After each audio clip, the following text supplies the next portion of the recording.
So yan guys, good morning sa ating lahat. Magandang umaga sa atin. So yun, umuulan na guys. Ingat tayo sa lahat dyan.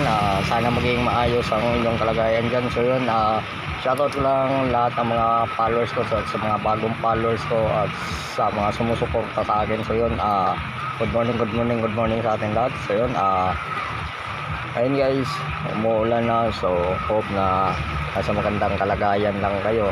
Dahil nga naman, syempre si Boss J Vlog, masakit sa atin na meron tayong kasamahan natin mga content creator or vlogger na nasalanta ng mga ganitong klaseng mga panahon. So yun, okay lang tayong lahat, ingat tayo. So yun, God bless sa atin lahat, ingat na lang. So yun, dito muna si Boss J Vlog, in-update ko lang kayo. Siyempre content creator tayo. So yun, gumagawa rin tayo ng mga video para ma-aware natin ng iba. So yun, good morning na lang sa atin lahat. This is Boss J. Thank you guys.